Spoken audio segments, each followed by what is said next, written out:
Hello, everyone, and thank you for joining us for episode 118 of the MeepleCore Gaming Podcast. I am your host, Tim Jennette, the Metal Meeple, and in this episode, I go through my top 5 hobby miniature games, my top 5 collectible miniature games, and much more.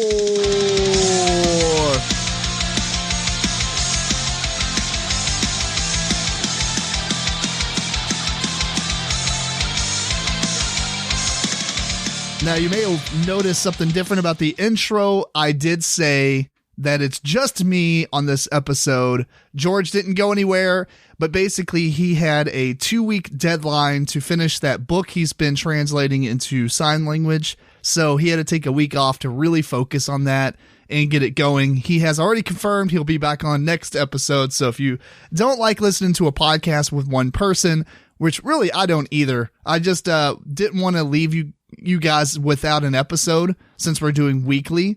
And I felt that this would be a good time to go over some top 5 lists that necessarily I've been wanting to go over for a really long time, but Eric and Matt and George don't really fit any of these top 5 lists, collectible miniature games and hobby miniature games. I mean, obviously Matt has played WoW minis and stuff, but I have played collectible miniature games and hobby miniature games for a very long time. So this list was something that was going to happen eventually, but I just never got around to doing it. Now, we'll get into those in a minute, but as always, Alexa, ask a random question. Here's a question for you. What mythical creature would improve the world if it existed? Probably not dragons. What mythical creature would improve the world if it existed? I mean, dragons would be pretty cool if they were tamed. I mean, you have all the flight and all the cool stuff. Maybe they can, if they had breath weapons, they can use them for different research reasons, I guess. I don't know. Having a mobile flamethrower that's that large would be kind of neat in certain scenarios. Or an ice dragon, or water dragons and stuff. I mean, they can put out forest fires. I think I'm going to go with this. That's pretty interesting. Now, I mean, there's the potential for that to go very badly. So I'm not going to say that dragons are probably the best answer, but without having somebody else here to ping my thoughts off of, I don't want to drag it out into a bunch of silence. So let's just go with dragons. That's kind of an interesting one. I'll ask George that next week and see what he thinks as well. Since he's not here, I'm going to go over what I've been up to since last episode. I do have a couple of things that are really fun to talk about. One, Outriders was released, and this thing is fantastic. A lot of people are giving it some bad reviews online. Don't listen to those reviews right now, simply because, and take this as you will, but this game cannot be played by yourself without internet. So you have to have an internet connection. This is the same controversy everyone went through with Diablo 3 when it launched. It's nothing new. If people are confused at this point, they need to understand that this is a very common thing with games like this now. So I don't really consider this into any of the reviews. I will say that the game is different than what was being shown off. I mean, not like the game itself, but what other people were saying about it. A lot of people want to compare this to Borderlands or Destiny. And I think aesthetically, the game does lend itself more to Destiny with a little bit of a Mad Max feel, which is where I guess people are comparing it to Borderlands. However, gameplay, I really think it's more akin to something like Gears of War with special powers. Now, if you've played The Division, it's very similar to that, I guess. I've never really played The Division. I've just seen videos and such, but I will say that if you've played Gears of War, this has like a covering system that you'll jump behind, jump out, kill bad guys. But you do have some special powers to clearly define your role in the group. It's only a 3-player game at most. It's definitely a lot of fun. It's one of those games that I'm not very far through it since it just launched on the 1st, and I haven't had a lot of time to play it. But I am, a little bit into it, maybe 4 or 5 hours past where the demo left off. And you start fighting a lot of creatures and such. It is so far, I will say that it is a very straightforward game. All the level designs are pretty much just, go here to there. No open world to it. It's just going through different corridors of areas. Even though it's outdoors, it's still a corridor because it's very linear on your path. And I fought the first boss, which was kind of neat. It has raid mechanisms like it would in an online RPG. So I thought that was really fun. It's this giant spider that's in a volcano, basically. So a lot of cool stuff. I'm really interested to see if this game's going to hold up. Either way, I think if you consider it more like a console game where you pay $60, you're going to play this game, get to the end, beat it, and you're done. I think there's the $60 worth of value here. If you're going into this, and obviously this is up in the air right now, because if I finish the game and I think different, I will let you know. But as of right now, I think it's going to be worth the money because I'm having a lot of fun with it. But if you are going into this thinking, oh, I want to play a game like Destiny or like something like Guild Wars 2, where it's one of those online MMORPG style games that is perpetual. So you play it and they come out with new content. No, this is a game that will get an expansion for sure. But you play it and then when you're done, you're done. You might go back and play it again. This is something like more of like a Diablo shooter. So I know a lot of people are calling it looter shooter, which is why they compare it to Borderlands. I guess Borderlands is a good comparison in that fact, because once you beat Borderlands, you're done. If an expansion comes out, you play it again, maybe it'll draw you back in, but it's not like something like Destiny where you start playing Destiny and you keep playing it because all this new content comes out. They have like a season pass and all this stuff. You have to kind of separate them in that way, but it is so far really cool. Another game I've been playing, I've got a couple games on here, is Fantasian. So if you're a part of the iPhone world, they have the Apple Arcade, and they just released this game called Fantasian, which is a traditional JRPG style game like Final Fantasy. You move around on a map, eventually it goes boop, boop, boop, you go into a battle, right? And you fight different bad guys and everything. The two real biggest things about this, well, three really. There's one, it's designed by the team that did some of the Final Fantasies. I believe it was Final Fantasy VI. If you're not familiar about the numbers. In America, when it first released, it was Final Fantasy III on the Super Nintendo. And this was one of my favorite Final Fantasies. It's really, really cool. Although the story does kind of give me some Final Fantasy VII vibes with the intro and everything, where you're kind of sneaking into a facility to bomb something. The game has all these dioramas, like real life dioramas that they made. And that's what you play on. So it's like really cool atmosphere as far as the backgrounds and everything. And there's this other thing called the Demigian or something. I don't remember how to pronounce it. But since it's on the mobile, they thought of a neat way to allow you to keep playing without really just doing fight after fight after fight. You can, after you unlock the Demigian, as you walk around and a battle happens, you can turn on the Demigian, and as you walk around and these random battles happen, it'll put it into your kind of like your, I don't know, like a backpack or something. It's not really, but just picture that, right? And so you can store up to like 30 fights that way. And then eventually you have to take care of this. I can't remember if the Dimension starts off like a smaller amount and then gets bigger, but you can collect essentially random battles and then fight them all at one time. So if like you want to get on and play it for 15 minutes, but you don't want to do a ton of battles, you can walk around, collect a bunch of fights, finish that stage or whatever map that you're on, go back to town or whatever. But then you have to choose to take care of all those waves that you've collected and fought. So I haven't played this a lot simply because Outriders and this next game I'm going to talk about have came out. And that next game is League of Legends Wild Rift. Now, League of Legends is obviously pretty popular. If you've never played it before, it's essentially an online MOBA, so multiplayer online battle arena. And this game is modeled very clearly off of the main League of Legends on the PC. It's a 5v5 game. I don't think they have the 3v3, or I don't know if they have plans to implement it at all, but it's not in the game at the moment, or at least not at the level that I'm at. I'm only level 10, and as you unlock stuff, you get new options and everything. So, I mean, I've played it many times. I've put about 15 matches in, which is a lot less time than it would be in the League of Legends game on PC. Those games usually last about 45 minutes, And in this one, games are about 15 to 20 minutes, depending on, I would say closer to the 20 minutes when you've played a few matches and you start getting people who already play League or know what to do. The matches are slightly longer, but that's still half a game in comparison to the League of Legends on the computer.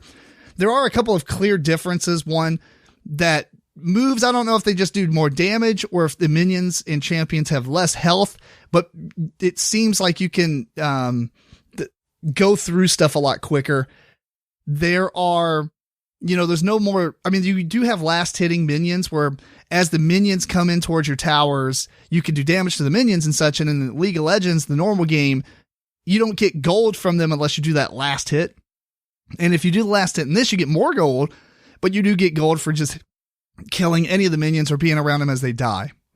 So I think that's a really cool addition. That's something that I really liked about playing Smite because it does it as well. It's a different game. And they've shortened the list of items that you can purchase from the store as you're playing the game, the weapons and armor and stuff like that you buy each match.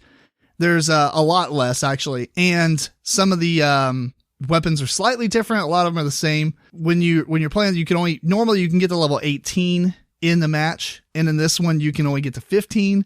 So there's a bunch of little things they did to make the game quicker and more, I guess, crazier. But the maps are the same. The concept's the same. All the characters so far, I think there's like 62 of them out of the 150-ish that exist in the League of Legends normal game. And if you are familiar with any of those characters, they basically play the exact same. All their abilities are the same. Maybe the damage algorithms are slightly different. I don't know enough about League in general for that. I play casually, but it's a really, really fun game. I like it a whole lot. And I recommend that if you play League of Legends or you have any interest of this on the phone, this is on Android and iOS. I don't believe they're cross-compatible, but I wouldn't quote me on that. I've never actually looked. However, I think they are cross-compatible because my buddy, now that I think about it, has Android. If you're interested at all in League, or at least, trying the mobile version, definitely get on it quickly because the first 4 weeks, this thing came out last week, I think, and there are some events that allow you to get like random champion chests or selected champion chests. Like when you get it and you open it, you get to pick a champion instead of getting a random one. There's a lot of cool stuff. I've already unlocked 23 champions and I don't really put a lot of effort into the game. So I've never put any money into this either. And it's definitely one of those games that you don't have to put a lot of money. It's not a pay to win. Normally you would be paying for skins and things like that. And that does exist, but you get quite a bit of it from these introductive Wild Rift events that are going on for the launch of the game. So it's worth playing right now rather than waiting if you're going to get into it. Last thing I want to talk about is geocaching egg hunt. We went to a park here recently for Easter. And instead of them having eggs everywhere, which we did do that with the kids, but instead of having eggs everywhere, they did a geocaching event where they give you a list of GPS locations, and you get to look those up on Google Map, go to that area, search around maybe a little bit of a radius, find the egg, take a picture, and once you come back with a picture of all the eggs, then the kids got like their Easter baskets or whatever that they were giving away. So I thought that was a really fun way to do Easter. I'm sure that's a thing that a lot of people have done. I have not done that. I actually didn't even do geocaching at all. And it's prompted me to download the geocaching app and look into maybe doing it with the kids. And I think that's a really fun thing to do because we really like hiking. As I've gotten older, I really do like going on hikes, especially with the kids. And geocaching just seems like it's a really fun treasure hunt. It's just really neat. So I already knew about the concept. It's not new to me, but I never actually went and did the effort of looking it up. I'm done talking about the stuff I've been up to, but obviously April Fools happened. And I just want to go over a couple of funny things I read. Most of these were from Instagram. I didn't really look at the internet during April Fools, to look at videos and things like that. The Instagram little one-shotters were kind of funny to me, but Mind Clash Games put out these Royal Rainbow basically, I don't know how to pronounce it, but it's a knockoff of the gummy bears of the same, the kind of name. Instead of Roar, it's I don't remember the name of the actual gummy bears. Now I'm thinking about it. Anyway, but it says squishy berries, and these are they bring new meaning to realistic game resources. So a gummy candy alternative to the glow berry components in Perseverance you can actually eat instead of putting back in the supply. There was obviously the Starling Games put out Tales of Everdell. Actually, I don't know if it was Starling Games, but somebody put this, and it's an official trailer for a Netflix show based on Everdell, and it just took you to like almost like a Rickroll type of thing. It was real quick, but it was funny. There was Ticket to Ride to Busan. It says, the tagline says, get on board to stay alive, because, everything is on fire and there's helicopters and stuff. There was Armspan, which I actually thought about telling you guys this one last, because it was probably the funniest one I read. But over at Grand Gamers Guild, good guys there, they put Armspan as a competitive, medium-weight, card-driven, engine-building board game. It's designed by Joe Hopkins and features over 170 primates. It's got like an ape on the front with giant arm span. Let's see what it was. We have life-size Machikoro.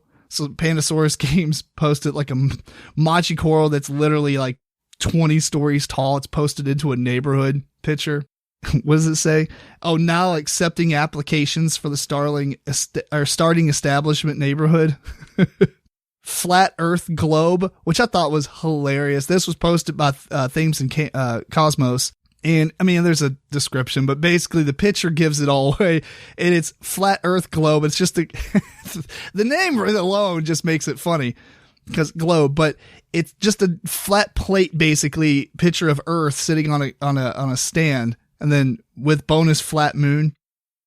Good stuff. And let's see. Star Realms Puffs cereal. Actually, I'd buy these if they actually made it. Today, Wise Wizard Games announced the launch of our new line of cereals. You can find Star Realms Puffs on shelves store everywhere, which is kind of an interesting thing. I wonder how successful a cereal based on a board game would do.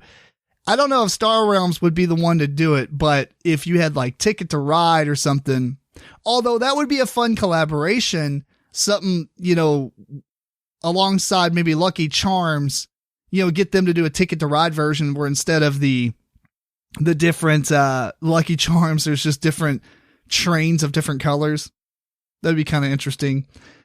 Modifius Games, I believe they do RPGs or miniature games, I can't remember, but they had a pack that was just a blank blister pack for Star Trek Adventures, and it's like this awesome set of special edition Klingon cloaked dice, and there's a bunch of, I think the thing is, there's about 5 or 6 paragraphs. I think the thing about April Fools is people know that this stuff is fake, especially when you have a blister pack that's empty and it says cloaked dice. I don't think you need to add 5 paragraphs of information to it unless you're actually trying to troll with realistic sounding stuff, meaning you post something, you can't tell if it's a joke or not. Then you reinforce that with a lot of paragraphs of info. If it's something that's clearly, obviously fake, then like I always never understood this about The Onion. The Onion posts is like the picture with the tag or the article headline is really all people look at. They don't click on it and go read the whole article usually. And I think that kind of dilutes the experience a little bit, but whatever. So they have 5 paragraphs of stuff to that. Anyway, the only other thing I'll mention, there's Agricola, the Space Farmers. That was kind of funny. They had Smite Go, which I thought was really cool. That Smite I was talking about earlier is another online battle arena. And they had Smite Go and all these people were playing it and it looked like it was Pokemon Go. A lot of cool April Fool's things. Actually, this one was my favorite. Now, I forgot about this one until I was scrolling through my phone here. This one was posted by Z-Man Games, and this was really clever. Basically, they had a select your own experience, like a choose your own adventure type of thing called the Gaming Convention. But when you clicked the link and went to their website, it actually was a small little click around to do things. So it come up as like, you have entered the main hall of the convention center. All around you, lights flash and rotate while colorful banners flutter from the rafters, inviting you to explore the myriad of games displayed beneath them. And it has like another 5 or 6 paragraphs, and it's like, what do you want to do? It's like, where do you go? You can click game demos, promo booth, game store. I mean, it goes a few levels deep as you click through these, so that was pretty impressive. That was really funny, actually. Well, anyway, this goes a little bit quicker when you don't have somebody else on here, so we're going to jump into the top 5s that I have. But before we do that, I just want to let y'all know that if you want to support the show, there's 2 main ways that you can do this. One, you can support us somewhat financially by going to MeepleCore.com, clicking that Humble Bundle partner link, and then buying something from Humble Bundle, especially a bundle, which allows you to move the slider to donate some of the money that you're paying to us. Or you can buy like Outriders, for instance, by clicking and going through there and finding a specific game and purchasing it. You don't have a choice on how much you donate there. We get a set amount, but it costs you nothing else. And the most cool thing is that Humble Bundle has donated millions and millions and millions of dollars to charities around the world. And sometimes you get to pick that charity as you buy stuff. So you can also go to patreon.com/MeepleCore. And lastly, the only other thing I will say is if you really want to support us at this point, the best way would actually be to go to whatever podcast app that you listen to and give us a review. Obviously, a 5-star review is what I would like to see, but be honest, right? If you don't like the show, I don't know why you're listening to it anyway. But if you do like the show, please just support us by going out there and reviewing, because that is literally one of the best things you can do for a podcast. I actually recommend, if you're going to do it, just sit down and go through and just so you don't have to like help one podcast out, sit down, all the podcasts you listen to, hit up iTunes or Apple Podcast or Spotify or iHeartRadio, Stitcher, all these things, and review all the podcasts that you listen to, because I'm telling you, it will help. Not only will it help those individual podcasts, but it helps the hobby in general, because it allows that to get out there more. Thankfully, we have the kind of like the cross crowd from the video game world that listens to us as well. We really focus on board games at the moment, but we used to do a lot more with video games, and we have like some crowd from that. And that really does help us because video games are so prevalent. There's a huge, audience for those. And I'm just telling you, anytime you can help a podcast out, the best thing to do would be to review them on any platform. And if you don't want to sit down and do it for one person, just write down a list, go through one day, take 30 minutes, blast a whole bunch of reviews out for all kinds of cool podcasts, especially smaller ones like us. Anyway, we got 2 topics for you today: top 5 hobby miniature games and top 5 collectible miniature games. And my first list I'm going to go over is the top 5 hobby mini games, right? Or miniature games. What defines a hobby miniature game is a game that typically is going to have components that you have to put together. Stuff like Warhammer 40K is a prime example. You buy the miniatures, you put them together, you glue them together, you paint them. The hobby aspect is really strong. You're spending probably more time putting them together, painting them, making cool dioramas on them and all that such, rather than actually playing it in a lot of cases.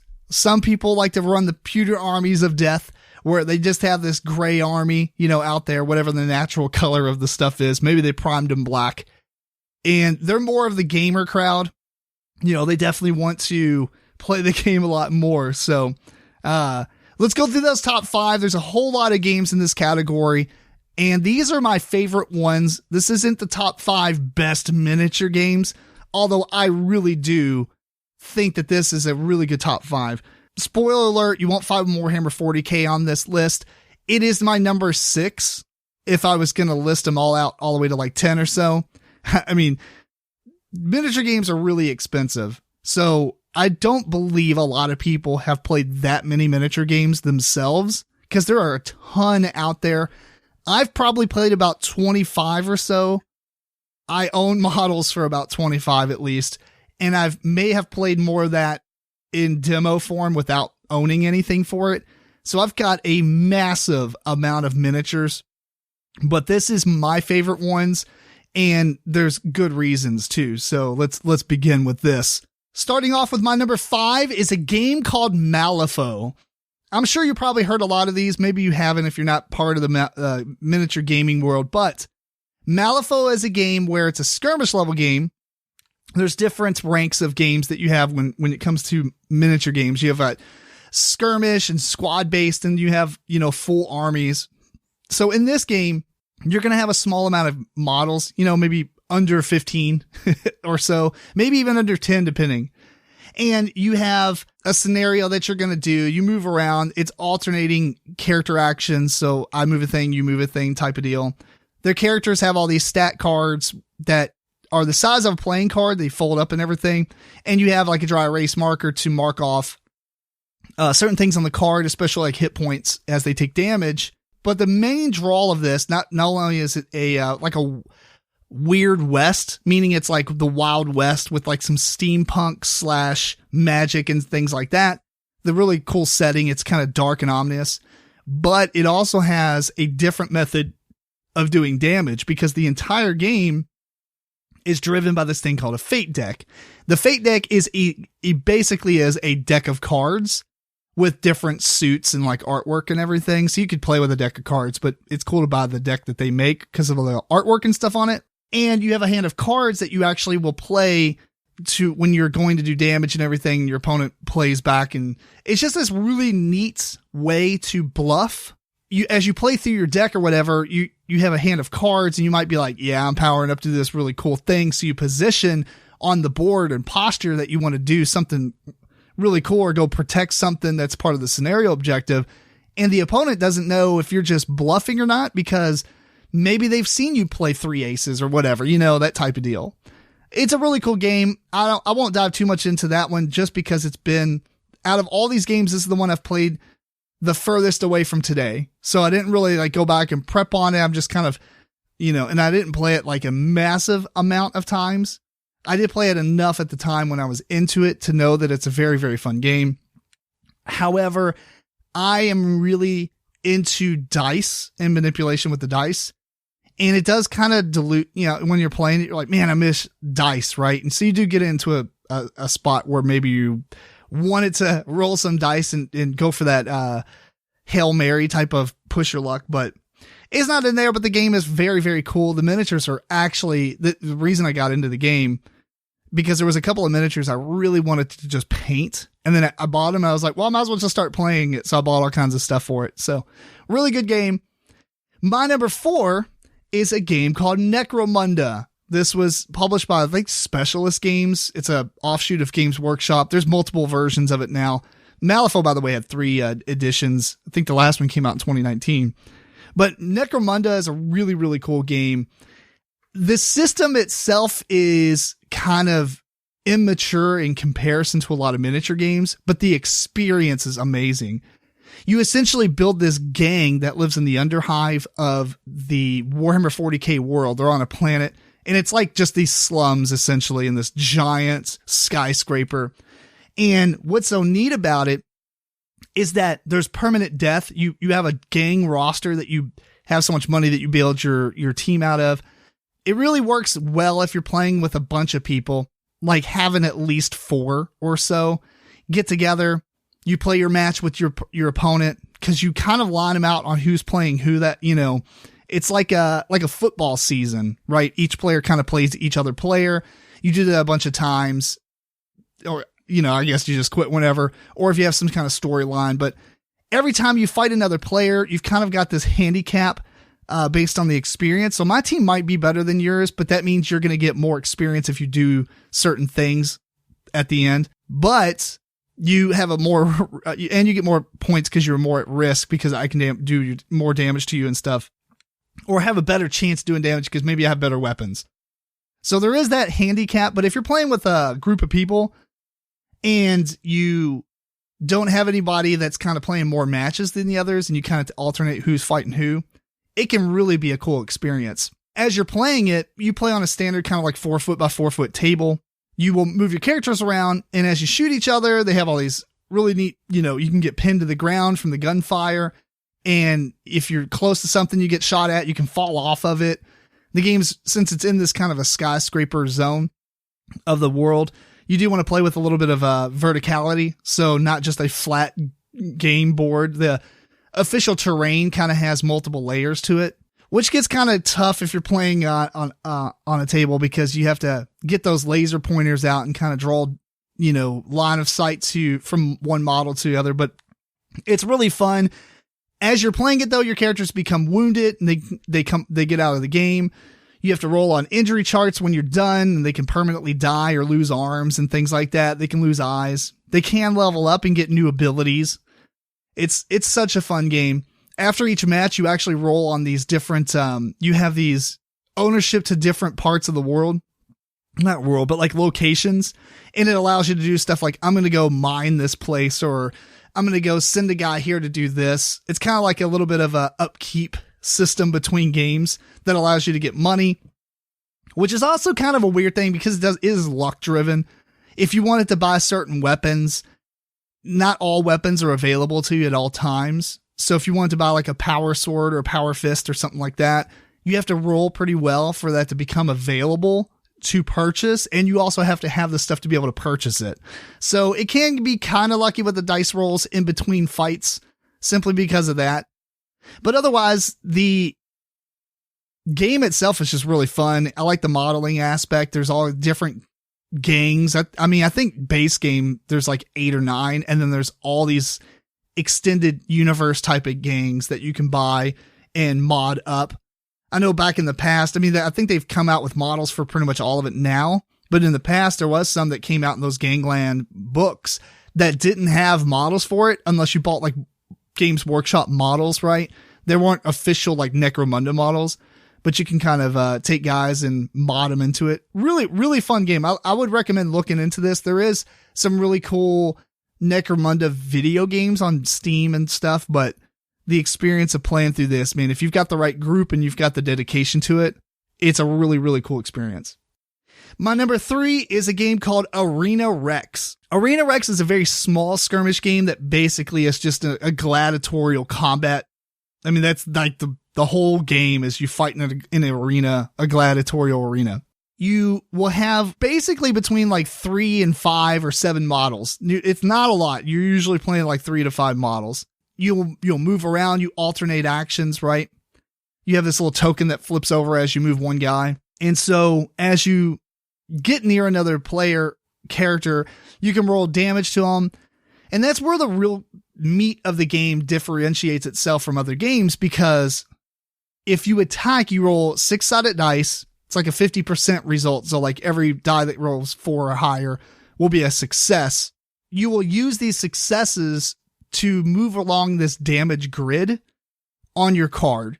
So there's this damage grid that starts off with one option, then it branches off to 2 different options, and those branch off and kind of come back in and such. These options are kind of like do a couple of damage, push the opponent 1 inch away, which is relevant. I'll tell you in a minute, or activate certain special abilities if you cross over those thresholds. And those special abilities that each character has are different, obviously. And when they take damage, they're going to mark it on their character card with a dry erase. And if you push somebody, you can push them in. The idea is you want to play with a lot of terrain that's dangerous, like spiked columns or these untamed lions that are chained to a specific spot. And you can do, if you roll enough damage and stuff, you can push them 3 or 4 inches and knock them into spiked walls and everything. It's just a really fun game. It's a really quick and brutal game, but I love the way the damage grid works and everything. And the models look kind of neat. So it's a really fun game. I will say that on the modeling aspect, I actually don't like the game as much because there's a lot of very thin models. There's a lot of pewter to plastic that you have to do a lot of pinning. So if you're not familiar with pinning, it's taking like a drill, like a handheld drill that you just turn with your fingers, drilling into an arm, drilling into the other side. So you make a hole in both pieces. You take like a paper clip and you cut it, put it in between them, right? So it's like rebarb and concrete. You have to do this with basically every model in this game because they're so thin, so tiny. They look amazing, but I don't think the models are that well done. Some of the newer models are a little bit better, but at least the initial models for the starter boxes and stuff are very hard to put together. I would say this is kind of an expert level model game because of how the models are. You know, you got the whole model and maybe like the hand needs to be pinned onto the arm, and the hand's actually carrying this giant whip that is very flexible because it's like it's pewter. So on the model aspect, I give it a kind of a C or a D. I don't like the models actually from a hobby perspective, but the game itself is absolutely top notch. Speaking of another game that's very similar to both those things I just said, my number 2 is Anima Tactics. This is a defunct game by now, I believe. They do not make it anymore, so it might be kind of hard to look into and find. But not look into, there's plenty of stuff out there, but as far as to look into buying models, it might be difficult unless you buy used. But this game is, you'll probably have the same 3 to 5 type of guys. You can play with kind of, you set the scale of the game so you can play with more if you wanted to, but essentially this game is very anime. Everything you do in this game seems absolutely broken. Like, man, that ability was so broken. Your opponent goes, you're like, that thing is way more broken than my broken. So if you like the outlandish, this game is fantastic. The characters are incredibly anime inspired. You'll see that just by the artwork alone. There was a lot of other games in this universe. There's the RPG by Fantasy Flight. There's the card games that they came out with by Fantasy Flight. The Anima Tactics miniature game was not Fantasy Flight. I don't remember who it is right now, but it doesn't really matter.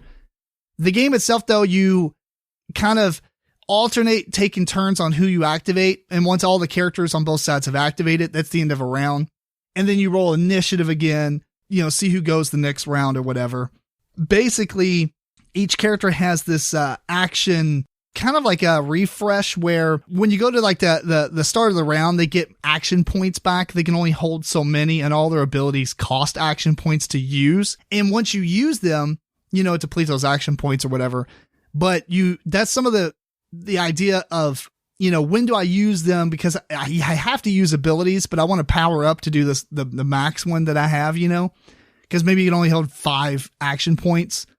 So you don't want to waste action points by not doing a big action and then getting action points back and overflowing and just losing those, right?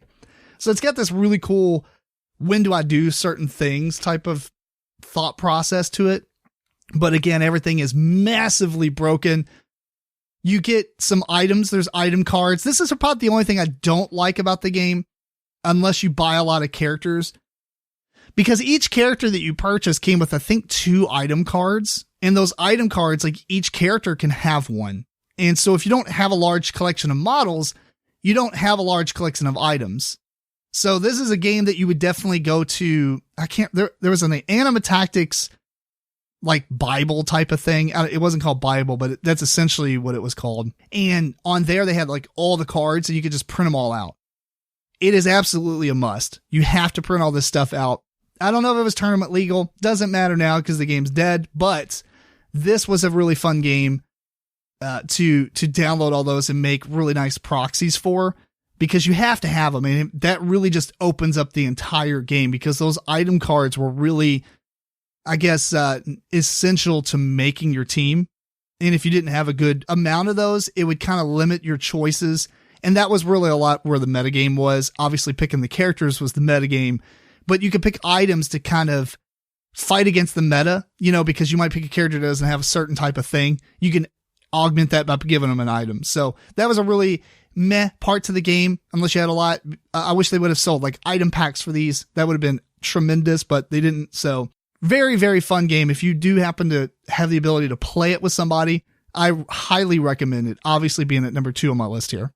My honorable mention, yes, I do have one, is Kingdom Death Monster. Now, the only reason I'm adding this is because it is a hobby miniature game, but it is more of a board game, so it wouldn't have made this list anyway. However, it's worth mentioning because this game is very much into the hobby aspect of the miniatures. It comes with so many pieces to make your guys that you play the game with that is unnecessary. I'm talking like every single armor set in the game. It has every piece to every armor set. So you have a lot of options here. Really cool amount. I mean, once you cut all the sprues up and everything, you have a tremendous amount of extra pieces that you could use if you wanted to make other hero characters. So very, very cool game. The miniatures are on the expensive side, I think, but it is a very, very neat experience and a really cool hobby if you want to get into a very dark theme of board game. My number one is probably pretty obvious. It is War Machine / Hordes, because they're basically the exact same game. They play slightly different, but obviously this is my number one. I teeter-totter on this a lot because it's like, what's your top 10 board games, right? But I put War Machine on it. I probably shouldn't if we're just talking about board games, but it always makes my number one because it is my favorite game ever. War Machine is the chess of these miniature hobby games because you have a main guy called the Warcaster, and you have his battle group of guys that are like war jacks, and it has this resource management. One of them has a push your luck management, which is Hordes, resource management, which is War Machine, because you only have so many focus points. You need to use those to cast spells. You need to put those on your different war jacks to make them be able to power themselves up and do cool abilities. And you have all the units and stuff too that you can play with. This is a more of a skirmish level where you're going to have 20 to 30 models probably. So it's a little bit more of an investment that way, but it is phenomenal. It is very good. I really, really like this game. I won't talk too much about it because I have talked about it on plenty of episodes. The Hordes game is also just really cool too. I'm a very big fan of steampunk, which is another reason why this latches onto me a lot, especially with this type of universe with magic. If it's just steampunk with no magic and it's just a bunch of weird gears and stuff, not as cool. Steampunk with magic, fantastic.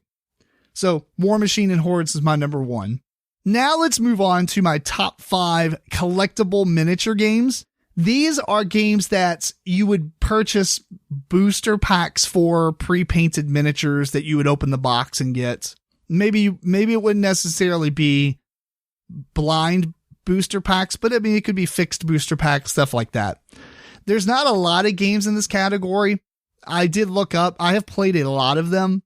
There's only maybe 30 to 40. I don't remember the actual count, but I have played almost all of them. Tell you how much I like collectible miniature games. About the only one I haven't played that I remember is Crimson Skies.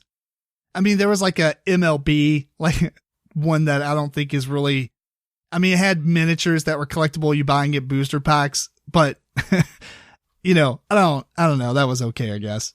There's a bunch of other ones that were very small. They died really quickly, but for the most part, there was not that many of these. So we're going to start off with number 5, and that is Mech Warrior. This was by WizKids, and this played very similar to games like Hero Clicks or Mage Knight, the original miniature game. Not the board game, but you have these clickable bases on these miniatures. You have these tanks and little groups of guys that move around. Very, very cool game. You also have these Mech Warriors, the mechs that have these little overheat thing on the back that you twist to see if they overheat and all that. The dice were neat because you roll 3 dice and only 2 of them matter for us when calculating critical attacks and everything. The characters had different abilities where the different numbers on their dial, if it was a color, it would have an ability. And so as they take damage and you twist their base, then, you know, they would lose those abilities or gain new ones. Overall, it's just a really, really fun game. And I've got a huge Tupperware thing full of them. Well, we'll talk more about that type of game here in a minute. My number 4 is a game called Dream Blade. This game is absolutely on this whole list. This one might devastate me the second most that it went out of print because it was such a good game. It's made by Wizards of the Coast. And it was like a very nightmarish game. So anything you would think about in your nightmares, like the Sandman and some weird stuff, even like fantasy stuff would have miniatures. And before the game, I think it was like 12 or 16 miniatures that you would just bring. All these have different casting costs. So at the start of each round, you and your opponent, it's a 2-player game, you would each roll a die and add it together. And that's how much you have to summon a guy this turn. So you do want to bring like a large variety of casting cost. You don't want to always bring really big, tough guys because you're not going to get those out a lot. And the game's kind of like this grid, really cool looking grid. I actually have the playmat that I think Gale Force 9 made, if I remember correctly. Really nice playmat, but you don't have to have that. You can just play with the paper mat that it comes with. Picture like a chessboard kind of. It's only like a maybe 4x5 grid. And you're going to be moving from one corner to the, preferably to the opposite corner, because the opposite corner is where you're going to score points, but it's also where the guys are spawning from the opponent. And you move around and try to take over these different areas or whatever. It's kind of like an area control game, I guess. And you score victory points, kinda. And it's first to score a certain amount of points wins. But it was just like a really cool, when you go to attack, you roll these 6-sided dice that were not just a 1 through 6, but they had these dream blades on them that you would use to activate the powers of the models and stuff. Really, really cool game. I really missed this one. That it was not out very long. I think it had a base set and like 2 expansions, maybe 3. One day during the math trades at Gen Con and Origins, I traded some board games for a ton of these miniatures because I really missed it and I wanted to play again. And I got a lot of stuff. It was really neat. So if you have a chance to buy any Dream Blade and you're looking for a collectible miniature game, didn't want to collect them at the time, but wanted a lot of stuff to play with, this is one I would look into. It's really, really fun. My number 3 is a game that everyone's familiar with, and that is HeroScape. This is not a blind draw game. This is like it come out in waves and kind of blisters of different guys that you would just buy. So wave 1 would have 4 different sets that you would purchase and you're done. Obviously, HeroScape is mostly known for its modular terrain. As you buy the main sets and some other stuff, even all the little booster packs would come with like pieces of terrain like Legos. They're all hexagons. You can make it, put it all together and make a huge map. I own so much of this stuff. It's outrageous. The problem is when you own so much of something, it makes it really tough to get out of the closet and build the entire stage that you want to play. Each stage does take a little bit of time to put together. So this game is kind of a hassle in comparison to other games. I could put War Machine in a very fast amount of time. I mean, like miniature games, you could just plop down some books and that's a building, right? But even if you want to use really nice quality terrain, it's all pre-done. You just sit it on a table. This game, however, everything is done by putting those modular hexagons together, and it'll take you 30, 40 minutes to design something really cool and fair, because you do want to have a kind of like a mirror imaged map or something, or make it to where one side isn't spawning in an area that's really rough terrain and everywhere they don't have a lot of movement. So there are pre-made things in the book. There's tons of resources out there you can print off maps for and everything. But even kind of going through like a Lego book of how to make the map still takes 20 minutes when you play. And then when you do play a match, the games are really nice length. They're really cool and they're super simple. The characters have these like hexagon cards that they come with. They don't look like hexagons, but it looks like a cluster of hexagons put together. And it has all their abilities. There's a simple side if you want to play with young kids, and there's another side that you want to play with like experienced players. And it's just a very, very awesome game. If you've heard about it, never really wanted to get into it, I would at least, I don't know. I mean, if you can find a starter box for a good price, because the game is no longer made, although you could buy the Planeswalker, the Magic the Gathering Planeswalker, which is basically a modified version of these rules with some Magic cards in it too. That is a good experience if you want to try this out. But if you can find a starter box of HeroScape for a pretty good price, I highly recommend trying it, or at least trying it on something like Tabletop Simulator, which is free once you buy Tabletop Simulator. So my number 2 is the game I was referring to when I'm talking about MechWarrior, and that will revisit these rules. That is Mage Knight 1.0. I'm going to specify this because I hate it 2.0. They came out with the game again, basically, and made it more complicated. Although cool, I think if they would have made 2.0 first, it would have been really nice and awesome. They did not. And so they complicated the game that was really good by adding all these gear cards that had these pieces you pop out and stick into the base of your guys. And there's just way more rules and all this stuff. 1.0 is where it's at. I don't know if 2.0 is why they killed the game, if they just lost all their player base, because I don't remember if the 1.0 models were even compatible. It was just really annoying. Let's put it that way. But 1.0 was really awesome. This is actually the reason why I like War Machine so much, because the rule sets are very similar. Well, not similar, but the feel of the gameplay at least. And it was it was kind of clunky looking back at it, because when you move one of your characters, they essentially just move as a dot, the center of the base. So you can do a lot of cheesy things like move between, if two pieces of terrain weren't exactly touching, you can say, well, my dot moves through those, right? So your guy's squeezing through like a micro, a very small, tight area that the base shouldn't be able to get through. Whereas a lot of games, the area that your character takes up is the base. So you can't fit through two walls if they're next to each other and the guy's base won't fit. But in this game, you could. So you can do a lot of cheesy thing, because you could skirt the edge of rough terrain and go deep into the rough terrain. As long as you don't go the base size in it, then you could move like you weren't being hindered by it. I was a warlord for this game for WizKids, so it was an official tournament / rules guru. And I think that there was a lot that needed to be changed, and they did fix a lot of this stuff with 2.0, but I think they also did a lot with 2.0 that kind of killed it. If you look back on our Instagram account way back, I posted where I took all my miniatures for this game and put them on a table.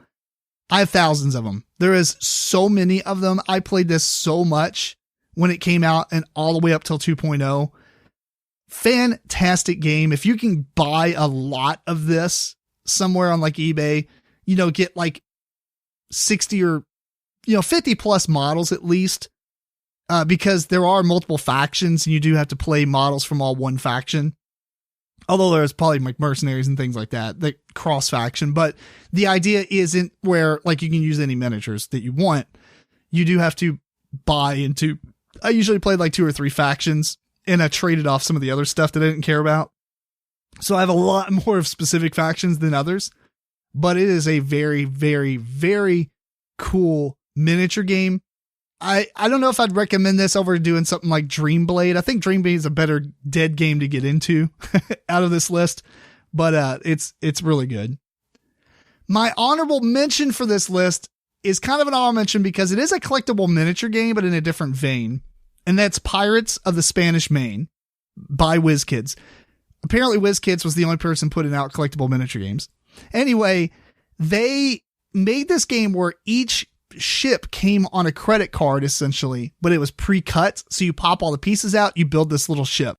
Each pack was enough to play the game, although I wouldn't recommend it because the dice were microscopic, but it is neat to collect all those dice and have a big cup of them. However, the gameplay is kind of meh, right? But if you have younger kids, it's a very, very fun game to play. You put out these little islands, you'd build your little team of a couple ships, and you would basically use another card, the long side or the short side, depending on if your boat moved long or short card lengths. And you would move, you'd shoot each other obviously, but you're trying to get to the different islands to pick up gold, bring them back to the main island, and the first to collect so much gold or whatever wins. I'm sure, I can't remember if there was actual scenarios too, but there were. The ships themselves are really cool. I mean, you can buy a lot of this really cheap now because this game is obviously dead. And people might just be selling off their collections. It is really, really fun. The ships don't take a lot of effort to put together. I mean, you poke out maybe 5 pieces and they snap together really quick. Just like if you play a board game and you have like a 3D cardboard model of like whatever, you can put that together and play it right. So really, really fun game. If you got kids, I'd recommend this one. This is a very simple game to play. And it looks kind of neat. It's cool having and it stores really easy too, because you can put all those, a large amount of them just in a card case, like those cases that holds like 1,000 cards. I mean, they're only twice as thick, maybe 3 times as thick as a card, 4 times. It's a credit card size, right? So if you have less cards in there, but it's easier than storing miniatures for sure. My number 1 in the collectible minis is World of Warcraft, the miniatures game. This game is the most saddest thing to ever be canceled. It was such a good game. And oh man, I'm so saddened that they did this. Basically, what happened was Upper Deck screwed a lot of things up, and some people broke off and made the now known company called Cryptozoic. And they took the license for the not only the card or the miniature game, but the card game as well. And they didn't do anything with the miniature game, but they did something with the TCG for a while. And then eventually Blizzard chose not to renew the license anyway. So all that stuff died. The WoW miniature game is one of the coolest systems ever. The guys who were behind it, which we talked about recently, did go on to help Stoneblade Entertainment make the Ascension miniatures game. Very, very similar experience there. That game was on Kickstarter last year, and I think it's fulfilling here in the next couple of months. Very excited about that. Either way, though, the miniature game there was the main sets, the first expansion set, and they teased on a second expansion but never came out of it. So there's not a lot of stuff to collect for the game, but if you can find a lot of minis, this is a very, very good game to get. You only play with 3 miniatures anyway, and you will move around, and there's this time track. So as you do certain things or do certain abilities, it costs you so much time. So you can go do this really awesome attack, but it moves you up a few spaces on the time track. And now maybe the opponent could go twice before you get to go again. Right. So you have this, everybody has their little initiative. It's like I don't know what it was called, a U base or something, the Upper Deck base, but it would keep track of your health and your initiative on it. It didn't work that great. So usually we just used, we put their cards in like clear plastic sleeves and wrote down the initiative.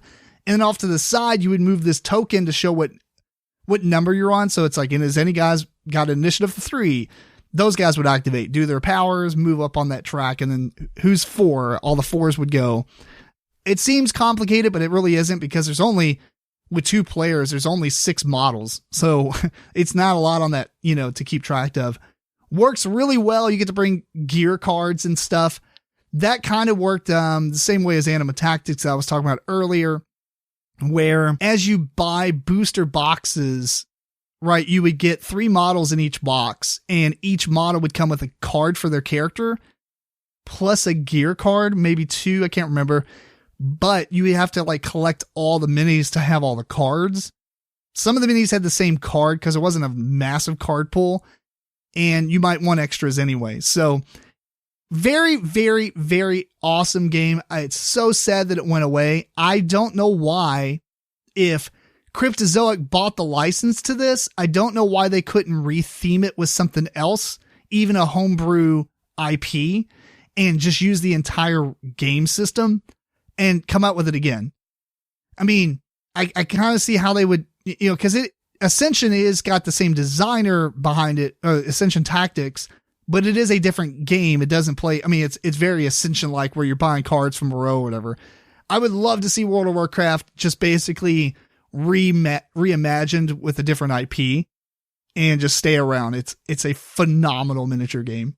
Anyway, this episode is done. It's a lot quicker when you have one person. Hopefully you enjoyed this. I'm not going to try to do a lot of single episodes because I like the banter between at least 2 people, but I didn't want to let you guys have a week with no content. So I'm going to wrap this episode up. I want to thank you again for tuning into episode 118 of the MeepleCore Gaming Podcast. This episode was recorded on April 7th, 2021. Please send questions and comments to meeplecore@gmail.com. Follow MeepleCore on Twitter, Facebook, Instagram. Our YouTube versions are on youtube.com/MeepleCore. Please, please, please go out and rate your favorite podcasts, including us, if you will, on any platform, all platforms, whatever. That would be amazing of you. Until next time, this is Tim Jennette, the Metal Meeple. Keep on rocking and rolling dice.